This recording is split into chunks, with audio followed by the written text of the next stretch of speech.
Hi hello welcome to Indu's Vantillu. ఈ video వచ్చి చాలా మంది కళ్యాణ్ బయోగ్రఫీ చెప్పండి అక్క, కళ్యాణ్ బయోగ్రఫీ చెప్పండి అక్క అని అడుగుతున్నారు. అందుకే ఈ వీడియో స్టార్ట్ చేసాము.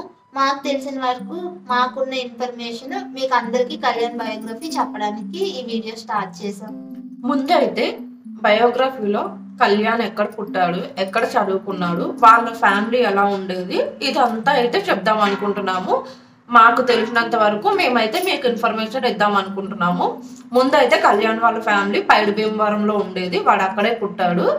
వాళ్ళు అంకుల్ పాల వ్యాపారం ఉండేదన్నమాట. పాల వ్యాపారం బాగానే అయ్యేది. వాళ్ళు అక్కడే చదువుకుంటూ అక్కడే ఉండేవారు. ఒకేసారి పాల వ్యాపారం బాగా డౌన్ అయిపోయింది అనమాట. ఎంత డౌన్ అయిపోయిందంటే వాళ్ళు ఫుడ్ తినడానికి కూడా ఇబ్బంది పడేలాగా డౌన్ అయిపోయింది. దానివల్ల బాలు పవన్ ఇద్దరు చిన్నపిల్లలే, పిల్లలకి ఇబ్బంది అవుతుందని చెప్పి పవన్ని వాళ్ళ మేనత్త వాళ్ళ ఇంటికి పంపించారనమాట. పవన్ వాళ్ళ మేనత్త వాళ్ళ ఇంటి దగ్గర ఉంటూ వాళ్ళ మేనత్త వాళ్ళ ఊర్లోనే దగ్గరలోని ఒక స్కూల్లో జాయిన్ చేసి వాడు అక్కడ చదువుకుంటూ అక్కడే పెరిగాడు వాళ్ళ మేనత్త దగ్గర. బాలు అయితే అంకుల్ వాళ్ళ దగ్గరే ఉండేవారు. తర్వాత అంకుల్ పైడి భీమవరంలో ఉంటున్నప్పుడే అంకుల్ కొంచెం హెల్త్ బాగాలేదనమాట. హెల్త్ బాగాలేదు, బిజినెస్ డౌన్ అయిపోయింది. బాలు చిన్నపిల్లాడు, ఆంటీది కూడా అప్పుడు చిన్న ఏజ్ లోనే పెళ్లి అయిపోయింది కదా, దానివల్ల బాగా ఇబ్బంది అవుతుంది బయట ఉంటే అని చెప్పి అంకుల్ వాళ్ళ సొంతూరు అంటే మా ఊరు సుందరపేట అయితే రావడం జరిగింది. అంకుల్ వాళ్ళ అమ్మ నాన్న వాళ్ళు మా ఊర్లోనే ఉంటారు. ఇంకా అంకుల్ వాళ్ళు కూడా అక్కడ నుంచి ఇక్కడికి వచ్చి ఇంకా పర్మనెంట్ గా ఇక్కడే ఉండిపోయారు అనమాట. మా ఊర్లోనే ఉండిపోయారు. ఇక్కడికి వచ్చిన తర్వాత అంకుల్ కి హెల్త్ బాగాలేదంటే చనిపోతారని అనుకున్నా, అంత డేంజర్ అయ్యింది. తర్వాత మెల్లగా అలా రికవర్ అయ్యారు. బాలు ఊర్లోనే దగ్గరలో చదువుకుండేవాడు. తర్వాత పవన్ వాళ్ళ మేనత్త వాళ్ళ ఊర్లో చదువుకునేవాడు కదా, అక్కడ చదువుకునేటప్పుడే వాళ్ళకి ఫ్రీ సీట్ వచ్చిందనమాట. అది ఎక్కడంటే కాకినాడ రామచంద్రపురంలో. అక్కడికి వెళ్ళిపోయి అక్కడే చదువుకునేవాడు, హాస్టల్లో ఉంటూ చదువుకునేవాడు అనమాట. పవన్ అక్కడికి వెళ్ళిపోయిన తర్వాత కొన్ని రోజుల తర్వాత ఆంటీకి బాగాలేదనమాట. ముందు అంకుల్కి బాగాలేదని చెప్పాం కదా, అంకుల్కి ఎలా అయితే బాగాలేదో ఆంటీకి కూడా అలానే అయ్యింది. చాలా డేంజర్ అయిపోయింది, చనిపోతారని అనుకున్నంత వరకు అయ్యింది. తర్వాత ఆంటీ కూడా మెల్లగా రికవర్ అయ్యారు. ఆంటీ రికవర్ అయిన తర్వాత పవన్ది 10th అయిపోయింది. 10th అయిపోయినాక వాడు పర్మనెంట్ గా మా ఊరు వచ్చాడు అనమాట. తర్వాత ఇంటర్ శ్రీనివాస కాలేజ్ విజయనగరంలో జాయిన్ అయ్యాడు. ఎంపీసీ గ్రూప్ అన్నమాట. ఇంటర్ మొత్తం అక్కడే అయిపోయింది. ఇంటర్ తర్వాత డిగ్రీ వచ్చి ఆర్కే కాలేజ్ విజయనగరంలోనే అక్కడ చేశాడు. తర్వాత ఎంఎస్సి ఫస్ట్ ఇయర్ చదువుతున్నప్పుడే జాబ్ వచ్చి జాబ్కి వెళ్ళిపోయాడు. ఎంఎస్సి మధ్యలోనే ఆగిపోయింది. అంకుల్ ఆటో నడిపేవారని చెప్పాం కదా, ఆటో తర్వాత వ్యాన్ కూడా నడిపారనమాట. వ్యాన్ తర్వాత వాళ్ళు ఓన్ గా క్యాబ్ అయితే కొనుక్కున్నారు. బట్ క్యాబ్ కు ఏంటంటే ఫైనాన్షియల్ గా కట్టలేకపోయారు, కొంచెం ఇబ్బంది అయ్యేది. ఎందుకు ఇంత ఇబ్బంది పడ్డామని చెప్పి ఆ క్యాబ్ అమ్మేశారు. అమ్మేసిన తర్వాత కిరాణా షాప్ పెట్టుకున్నారు ఫైనల్ గా అయితే. ఇప్పుడైతే ప్రెజెంట్ కిరాణా షాప్ ఒక్కటే ఉంది వాళ్ళకి. అది మా ఊర్లోనే రోడ్డు దగ్గర అనమాట. బాలు ఏమో అంకుల్ కి హెల్ప్ చేస్తాడు.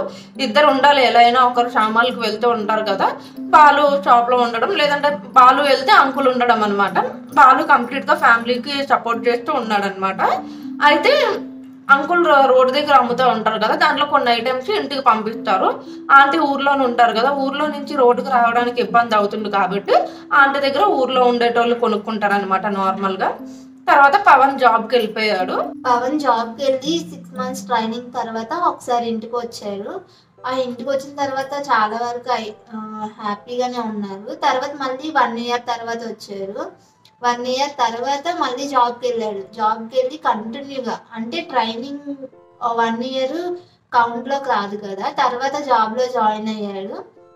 ఇప్పుడు జాబ్ లో జాయిన్ అయిన తర్వాత అక్కడ జాబ్ చేసుకుంటా బిగ్ బాస్ అగ్ని పరీక్షకు అప్లై చేశాడు. అప్లై చేసిన తర్వాత చాలా మంది అప్లై చేశారు. అందులో వీడికి సెలెక్ట్ అవ్వడం చాలా గ్రేట్ అనమాట. అది కూడా ఒక కామన్ మ్యాన్. వీడు సెలెక్ట్ అయిన తర్వాత ఇక్కడికి లీవ్ కి రావడం జరిగింది అనమాట. వీడు అగ్ని పరీక్షకు సెలెక్ట్ అయిన తర్వాత లీవ్ పెట్టుకొని వచ్చాడు అనమాట. అప్పుడు మనం అగ్ని పరీక్షలోకి వెళ్ళాడు. దాని తర్వాత మళ్ళీ ఇప్పుడు బిగ్ బాస్ హౌస్ కి సెలెక్ట్ అవ్వడం జరిగింది. దానికి కూడా వాడు లీవ్ తీసుకున్నాడు అనమాట. వాళ్ళ దగ్గర లీవ్ తీసుకుని వాళ్ళు లీవ్ ఇచ్చిన తర్వాత బిగ్ బాస్ హౌస్ లోకి అయితే ఎంటర్ అయ్యాడు. ఇప్పుడు విన్నింగ్ కి దగ్గర ఉన్నాడు కాబట్టి మనందరం కూడా ఓటు వేద్దాము. ఇప్పుడు ఓటింగ్ అనేది చాలా ఇంపార్టెంట్. ఇప్పటి వరకు మీరు చాలా బాగా సపోర్ట్ చేశారు. అదంతా ఒకటైతే ఇప్పుడు మనం ఇంకా ఎక్కువగా సపోర్ట్ చేయాలి. ఎందుకంటే ఇంకా ఓటింగ్ ఇవి ఏమి ఉండవు, 1 week ఉంది కాబట్టి ఈ 1 week మనకు చాలా ఇంపార్టెంట్. ప్రతి ఒక్కరు కూడా ఓటు వేయండి. తనకి చిన్నప్పటి నుంచి ఒక డ్రీమ్ ఉండేది. ఆ డ్రీమే సినిమాలకి వెళ్ళాలి అనేసి, ఇండస్ట్రీకి వెళ్ళాలి అని. ఆ డ్రీమ్ సక్సెస్ అవుతుంది. ఇప్పుడు కొంచెం సక్సెస్ అయ్యింది. ఇప్పుడు కళ్యాణ్ జర్నీ ఒక ఇన్స్పిరేషన్. అంత చిన్న వయసులోనే అన్ని సాధించాడంటే చాలా గ్రేట్. ఆర్మీకి వెళ్ళాడు, ఆర్మీ తర్వాత అగ్ని పరీక్ష, బిగ్ బాస్, ఇన్ని స్ట్రగుల్స్ ఫేస్ చేసిన తర్వాత తనకి ఈ స్థాయి వచ్చింది. నార్మల్ గా అయితే రాలేదు. ఇది మనకి చాలా ఇంపార్టెంట్. చాలా మంది మేము చేయలేములే అనుకొని ఉండే వాళ్ళందరికీ కళ్యాణ్ ఒక ఇన్స్పిరేషన్ గా నిలబడ్డారు. కళ్యాణ్ జర్నీ అందరికి ఇన్స్పిరేషన్ అవుతుందని అనుకుంటున్నాము. కళ్యాణ్ ఏజ్ ఒక్కొక్కరు 30 అంటున్నారు, 27 అంటున్నారు, 28 అంటున్నారు, ఒక్కొక్కరు ఒక్కొక్క రకంగా చెప్తున్నారు. బట్ మాకు తెలుసు కాబట్టి, మా రిలేటివ్సే కాబట్టి మేము కరెక్ట్ గా చెప్పాలి కాబట్టి, వాడి ఏజ్ 23 అండి. ఎక్కువ ఏమి కాదు, 23 అంతే. అట్ ద ఏజ్ ఆఫ్ 23లోనే ఈ లెవెల్లో ఉన్నాడంటే వాడు ఎంత లక్కీ ఫెలో అండి. ఆ లక్కీ అవ్వడానికి ఊరికే ఏమీ లక్ రాలేదు. చాలా హార్డ్ వర్క్ చేశాడు. ఫ్యామిలీకి దూరంగా ఉంటూ చాలా బాధపడ్డాడు కూడా. అప్పుడప్పుడు మా చెల్లికి చెప్తే, వాళ్ళిద్దరు ఫ్రెండ్స్ కదా, చెప్పేవాడు అనమాట. అంటే చిన్నప్పటి నుంచి మనం పేరెంట్స్ దగ్గర ఉంటే ఆ బాండ్ అవన్నీ ఉంటాయి. వాడు దూరంగా ఉండడం వల్ల వాడికి ఆ బాండ్ అవేం లేవు. చాలా బాధపడేవాడు. మొన్న ఓపెన్ అప్ అయిపోయి బిగ్ బాస్ హౌస్ లో చెప్పినప్పుడు అయితే అందరం వాడు ఏడుస్తుంటే చాలా మంది కనెక్ట్ అయ్యారనమాట. ఆంటీ వాళ్ళు కూడా చాలా బాధపడ్డారు. వీళ్ళు లోపల ఎందుకంటే ఎప్పుడు వాళ్ళకి చెప్పలేదు. బయటికి ఏమీ చెప్పడు. వాళ్ళ ఇంట్లోనైనా ఏమైనా స్ట్రగల్స్ ఏమైనా ఉన్నా సరే ఇంట్లో చెప్పడు. ఎందుకంటే వాళ్ళు బాధపడతారు అనే మెయిన్, వాళ్ళు బాధపడతారు, వాళ్ళు ఎక్కడ బాధపడతారు అనేసి అసలు ఏ విషయం చెప్పడు. హ్యాపీ మూమెంట్స్ మాత్రమే వాళ్ళ అమ్మాయిలతో షేర్ చేసుకుంటారు. ఏదైనా బాధ ఉంటే తనలో తనే బాధపడతాడేమో కానీ బయటకు ఆ విషయాలన్నీ చెప్పడు. వాడు ఏడుస్తున్నప్పుడు నాకు చాలా మంది కామెంట్ పెట్టారనమాట. అంటే నార్మల్ గా ఎపిసోడ్ అక్కడ అవుతున్నప్పుడే నాకు పెట్టారనమాట. అక్క తను ఏడుస్తుంటే మేము కూడా కనెక్ట్ అయ్యాం, మాకు కూడా బాధ అనిపించింది, చాలా బాధ అనిపించింది అని. తను నవ్వుతూ ఉంటే నాకు మెసేజ్ పెడతారు, తను నవ్వుతే ఎంత బాగున్నారు అని. ఇంత ప్రేమ పొందుకున్నాడు వాడు. బయటకు వచ్చిన తర్వాత ఎంత హ్యాపీగా ఫీల్ అవుతాడంటే. కాబట్టి మీరందరూ చాలా బాగా సపోర్ట్ చేశారు. ఇప్పుడు ఈ టైంలో మాత్రం మీరు డైలీ 2 ఓట్స్ వేయండి. జియో హాట్స్టార్ లో 1 ఓట్ వేయండి. దాంతోపాటు మిస్డ్ కాల్ కూడా ఇవ్వండి. అలాగే మీ ఫ్రెండ్స్ అండ్ ఫ్యామిలీ మెంబర్స్ తో కూడా ఓట్ వేయించండి. ఒక కామన్ మ్యాన్ గెలాలని మనందరం కోరుకుందాం. కామన్ మ్యాన్ విన్ అయ్యాడంటే మనందరం విన్ అయినట్టే. మనం అలాగే ఫీల్ అవుతాం కూడా. ఖచ్చితంగా మీరు ఓట్ వేయండి, సపోర్ట్ చేయండి కళ్యాణ్ని.